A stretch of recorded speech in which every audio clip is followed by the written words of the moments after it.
The following segments are pre-recorded and sponsored by Longworth Productions.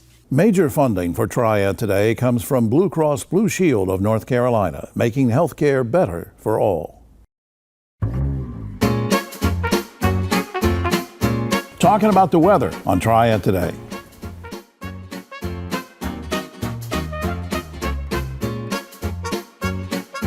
Hello everyone, I'm Jim Longworth. Welcome to another edition of Triad Today, coming to you once again from the Kernersville Auto Museum. We'll tell you more about the museum later on, and later on is when the roundtable shows up. We'll get into all sorts of controversial topics with those guys, so stay tuned. Where we want to start though, one new friend and one old friend, not that he's that old, but on the far right, Hank Henning, of course, the manager of local government community relations for Duke Energy. Hank's special guest, Colleen Peterson. She's senior energy meteorologist. Near and dear to my heart because I was just a stellar weather person 100 years ago. Not really. Good to see both of you. Thanks for having us, Jim. Yeah, nice to be here. Hank, let me start with you. A lot of folks may not realize that Duke Energy employs its own team of meteorologists. I mean, let's get to that first. And so tell me why, and then tell me something about why Colleen's here. So to use a football analogy, our meteorologists are really like our offensive coordinator. We can't really position our folks on the field without their knowledge and input. So they help us stage crews. They help us to prepare for the grid, whether it's solar and other things. And Colleen will get into that in a segment. Colleen Peterson is new to our team, but not new to meteorology. Absolutely. And we're very blessed to have her, and she's going to share a little bit more about that and give us a hurricane TV report. broadcaster and a professional at that. What led you to a career in weather broadcasting and meteorology? I love this question, right? Because when people are meteorologists, they always say, oh, it's something I just loved growing up as a kid. It usually happens when you're younger, when you want to be a meteorologist. Right, I grew up in Vero Beach, Florida, loved hurricanes. I loved being outside and enjoying the weather. So I got a degree in meteorology from Florida State University. Decided to jump into the TV career. You know, I was young and fresh out of college, so I was a TV meteorologist for 5 years. And then 2 years ago, things just aligned and an opening at Duke Energy opened up, and I've been a meteorologist at Duke Energy for 2 years. Well, that's neat. And now your role at Duke Energy, you and your team really go way beyond just giving a forecast to Hank, right? Yeah, it goes way beyond. We support multiple groups inside of Duke Energy, from renewables to protecting generation plants, and then emergency preparedness. That is really our time where we're working nonstop around the clock. Are you looking for any big storms coming up, because we're at the beginning of hurricane season? Yeah, so currently the forecast, so, you know, I'm sure you've heard of El Nino, the super El Nino. We can relax. That's what I call Hank.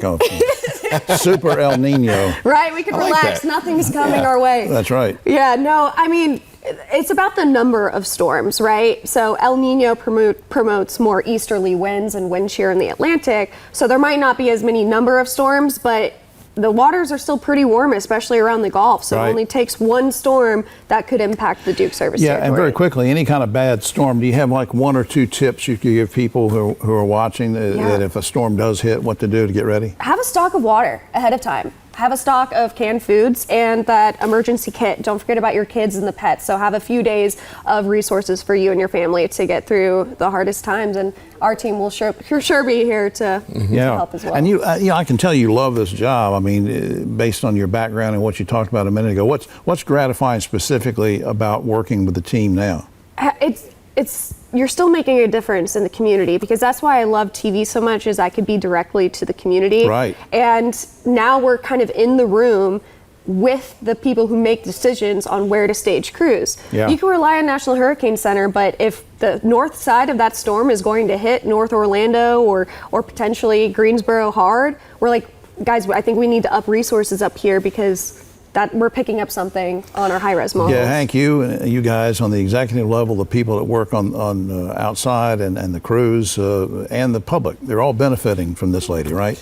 Oh, 100%. To go back to Hurricane Helene, we got 90% of the power on within 9.5 days. And if we didn't have that ability to stage our crews and position our folks where they need to be, it could have been longer. Up on screen, you can visit duke-energy.com, duke-energy.com for more information. And Colleen, if you ever need some help, you know, I did do weather 100 years ago. I can't really forecast anything, but we'll bring you down to the office. I can't type either. All right, and to Super Nino, thank you for being here. All right. Thank you, Jim. We'll be right back after this. I am so Why frustrated. can no one help me? Waiting This is is a nightmare. work. I think it's healthcare is broken. At Blue Cross and Blue Shield of North Carolina, we get it. Really? Really. That's why we're making healthcare better for all. Starting with you. Yes, you, Daryl. We're making plans easier to navigate by putting your benefits, prescriptions, and details all in one place. Convinced? No. But it's a start. We'll take it. Blue Cross North Carolina. Making healthcare better for all. Starting with you. North Carolina's economy is growing, bringing new businesses and opportunities. The need for electricity is growing too. At Duke Energy, we're meeting the challenge, providing even more electricity that's cleaner, reliable, and that stays affordable. We're getting out of coal and reinvesting in our communities with a diverse, balanced mix of energy sources and making targeted upgrades to the grid so that North Carolina can thrive in a smarter energy future.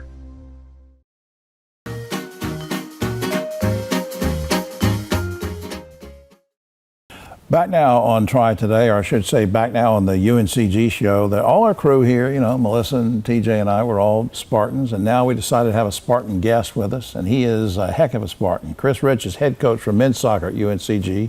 Good to see you, sir. Good to see you as well. Thanks for having me on. Let me brag on you. You came here 6 years ago. I'm looking at my notes. Your team's won in 6 years 4 conference titles, 2 tournament championships. You're ranked 14th in the nation now. Don't you think you could do a little bit better, Chris? No, I'm just not. Yeah, sure. Hey, no, well, congratulations, man. That's great. Thank you so much. It's been an honor being here, and hopefully we can keep it going. What's this? This is a trite question. I'm going to ask anyway. What's the secret to what you're doing, though? I mean, we've had some winning traditions at UNCG before in soccer, but you're really killing them now. I mean, what's going on? Yeah, first, I mean, the foundation's there. The program, the university has a lot of rich history in soccer. So I think it's a place that cares about men's soccer, which is an important step. You need the university to back you. Right. So that was there. And then when we got here, we put a lot of sweat equity into it. We had a lot of really good recruiting connections, and we just hit the ground running. And fortunately, we got the right players on board. And ultimately, it's about getting the right staff, the right players. And if you get elite talent, you can win a lot of games. Not too long ago, we had some World Cup play here. Mm-hmm. What did that mean for UNCG and for the entire community? Once in a lifetime experience for UNCG, for Greensboro, for Grandover. I think it was incredible, and they really opened up and they loved their time in Greensboro. So, the World Cup last time we hosted in the U.S. was '94. Hopefully we'll host it again here soon. But UNCG, we're really proud to host a team like Norway, some of the best players in the world. We hosted Palmeiras last summer as well for the Club World Cup. Right. So clearly we're a good host, and hopefully that will continue. Chris, I grew up in the 50s and 60s, and I was all about baseball. Okay. And there weren't too many people then, and not too long ago, where a lot of people didn't know too much about soccer. So now that we're getting more and more into it, I don't mean just UNCG, but all around here. Very quickly, maybe the language of soccer that we don't know if we go to a game. Give me a tip on maybe 1 or 2 things we need to know to understand it. Yeah, first thing, the sport's called differently across the world, and globally it's called football, which is the biggest difference that people don't really realize. We call the field pitch, which is unique. People call it field, and it's okay, but typically globally we call it pitch. We call it cleats boots, which a lot of these terms are English terms, so that was the biggest influence in our country. So. There's other things like the time, the referee manages the time, so there's a lot of unknown about how much time really is in the game. After 90 minutes is a big guess on how much the referee will put on the clock, so that's a little different too. Is it exciting? So somebody hasn't been to a match and your season will be coming up and they can come out and watch you guys play. Will they be excited? Yeah, I mean, we're one of the best programs in the country. So you come in and watch an elite soccer program, play against elite programs. We're a host NC State, Marshall, South Florida, South Carolina, elite programs. So we compete at the highest level. Is this a good time for people to come out and see games, not just to support your team, but to also maybe see the next generation of professional players or the kind of talent that's out there? Why is this a good time? Yeah, well, the soccer fever is real right now in Greensboro in our country, and we have a really good soccer program at UNCG. We produced 6 pros last year in our roster. 6 players in our starting lineup are all around the country professionally. So you come to us, you're going to watch a really good brand of soccer, and then you're going to watch some really talented players that will be pros one day. We have a couple seconds left. Who or what led you to this career?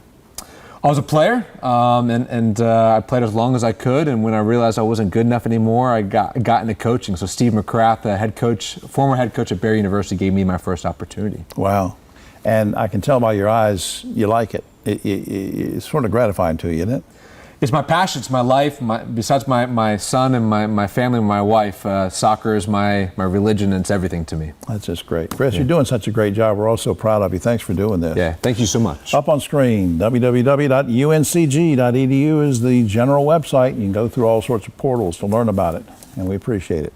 We'll be right back after this.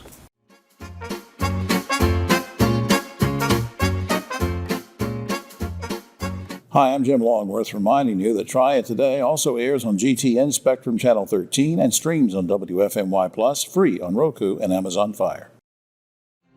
The world's brightest are Fulbrights, Goldwaters, McNairs, and Spartans. Prestigious doesn't have to be expensive. UNCG. Find your way here.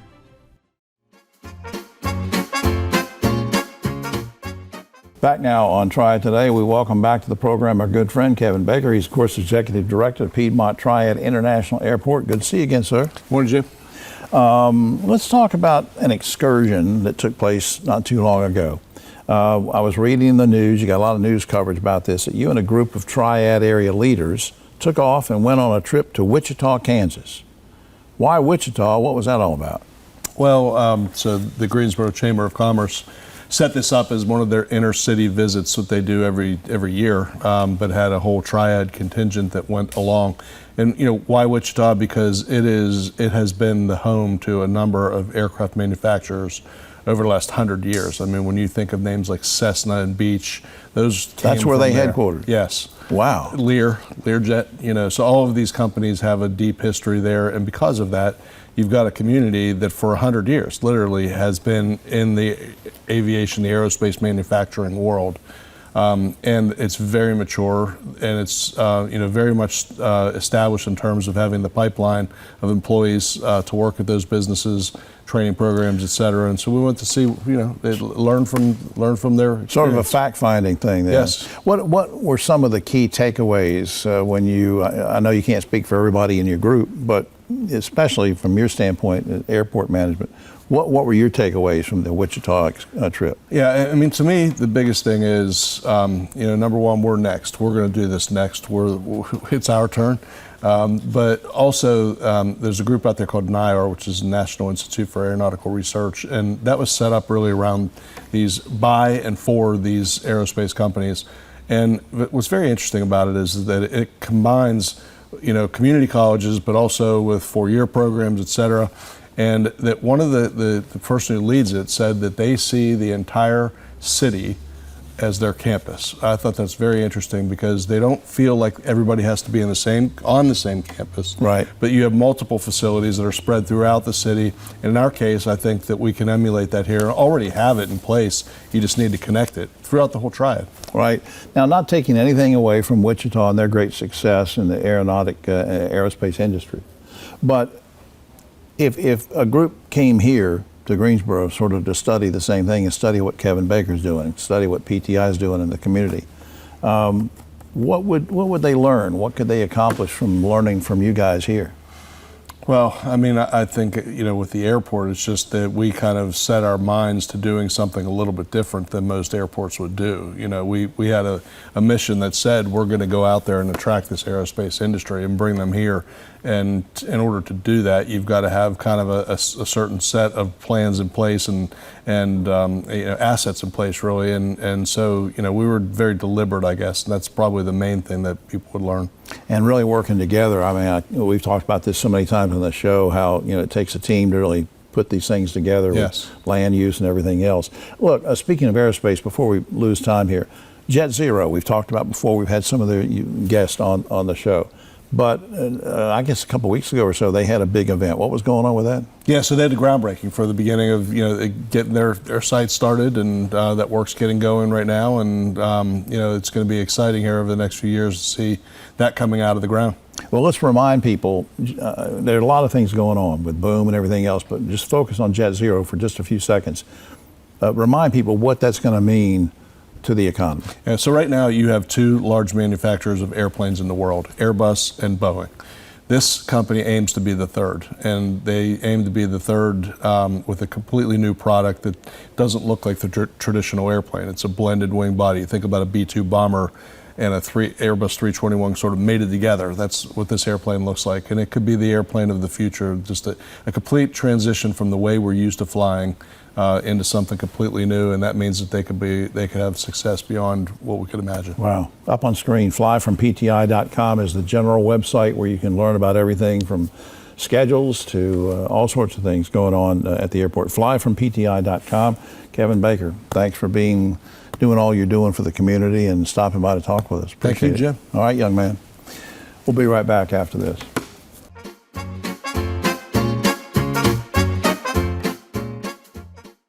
I got free meals. What do you mean? No, seriously, how much did you pay us? I didn't pay anything. I learned how to cook all of these fresh foods that were delivered to my house. Everything in that grocery bag that's fresh, I had a recipe for it, and I know how to cook. It encouraged us to eat better, to shop better, make better decisions.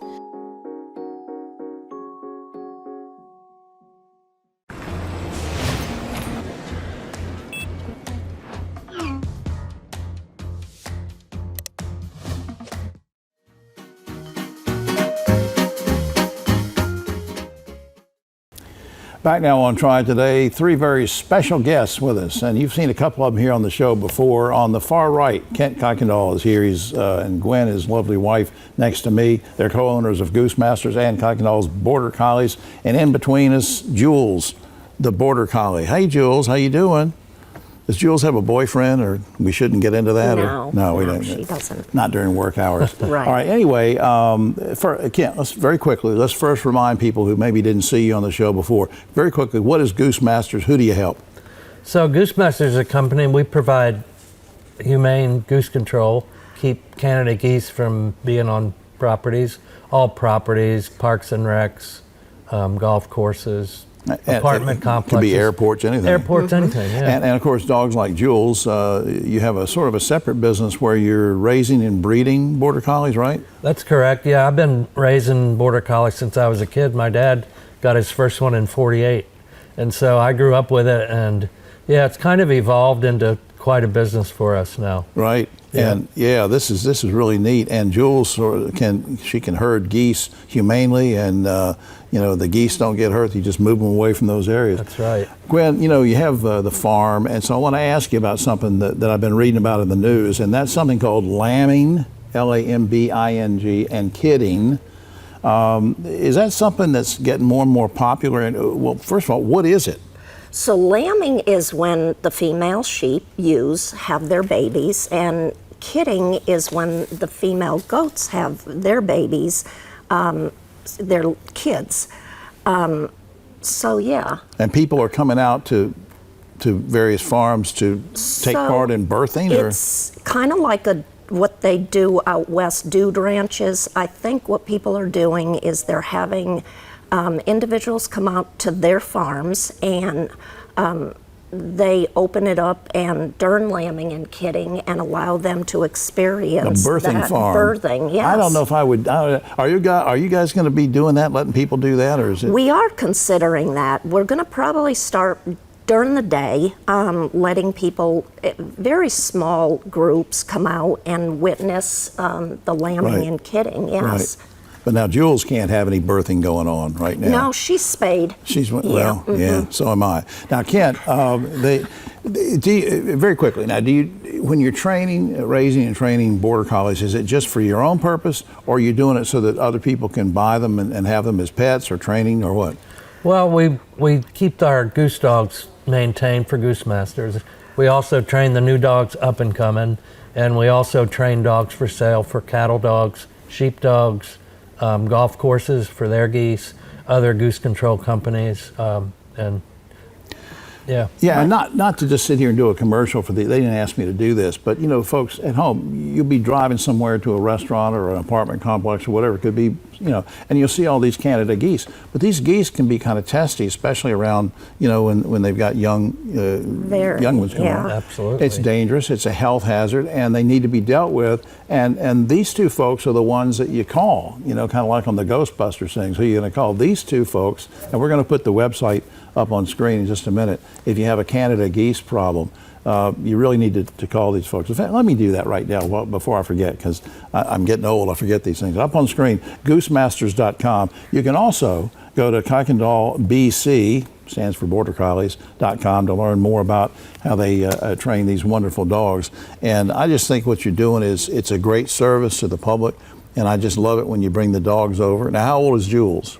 She's 6, just turned 6 in March. Just turned 6. Yeah. How many do you have working for you, Kent? Or? We probably have about total maybe 15 that's doing goose control, and that'd be in Wilmington and here in the Triad area. Right, because y'all are all over. As you'll see when you go to the website and check that out. Thanks for all you do to help folks. Thank you. Thank you. Yeah. We'll be right back after this.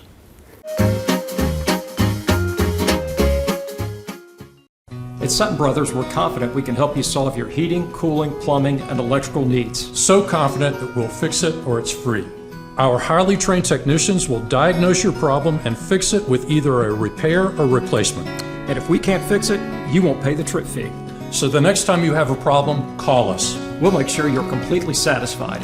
Guaranteed. Call Sutton Brothers today and be confident things will be done right. Schedule online at suttonbros.com. Major funding for Triad Today comes from Blue Cross Blue Shield of North Carolina, making healthcare better for all. The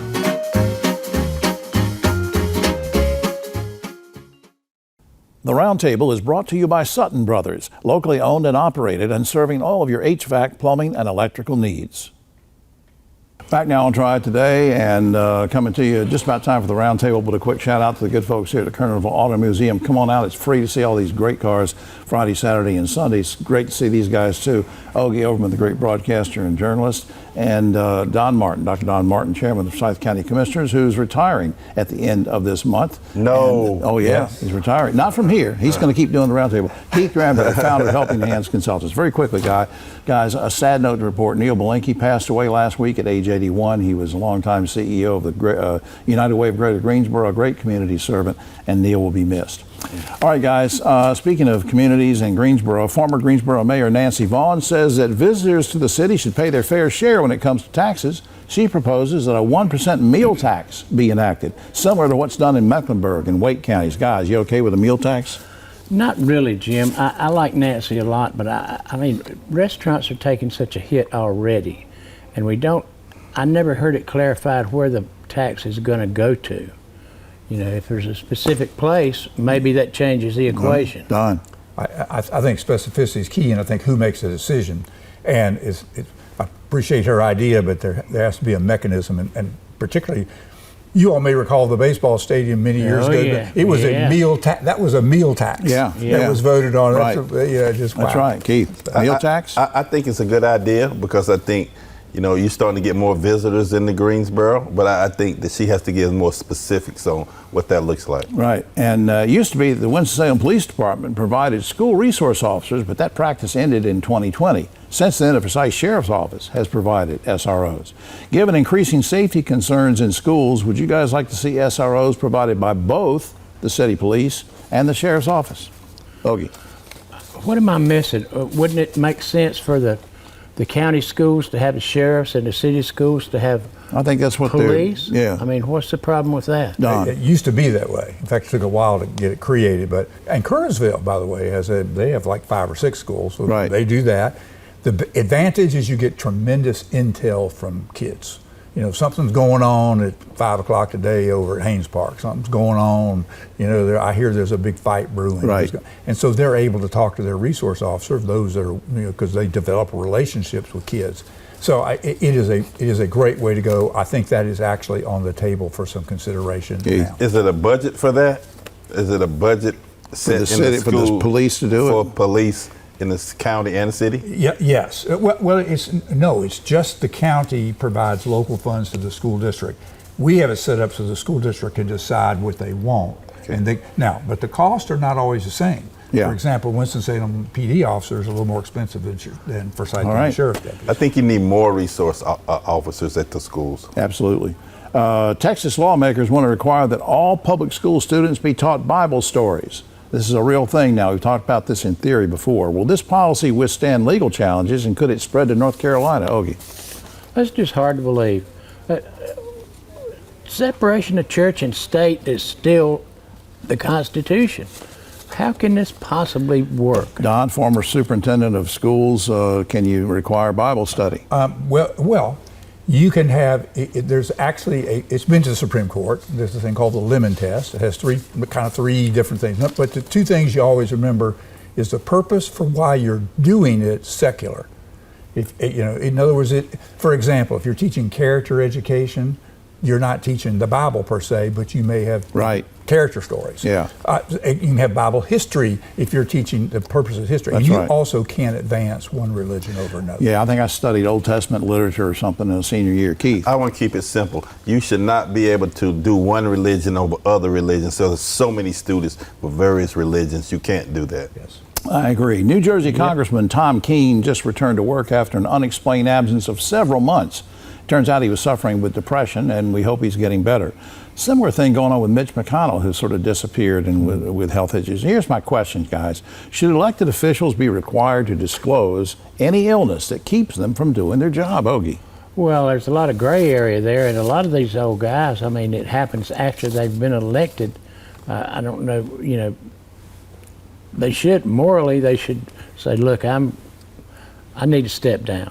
Yeah. If they don't. If they're not showing up to work. I mean, what do you think, Don? Well, I think your health is your personal business, and you don't need to be revealing what it is. But I do think that a period of, if you're going to be out for more than a certain amount of money, certain amount of time, there should be, it should be controlled more from a provision of your ability to perform your job. Disclose it, Keith? Yes, I think that usually your health is your personal business, but people like the president and other folks who are developing policies for everyone, I think they should have some disclosure, not total disclosure. And finally, CampusExplorer.com says 1/3 of all college seniors have been on fewer than 2 dates. Guys, how many dates do you go on in college? Quickly, Ogie. Well, I guess you could call them dates. Never mind, Don. I was too busy studying that. No time for that. Keith. I was a monk in college. I didn't never go on any dates. A monk? Yeah, a monk. You stayed secluded? Yeah, secluded.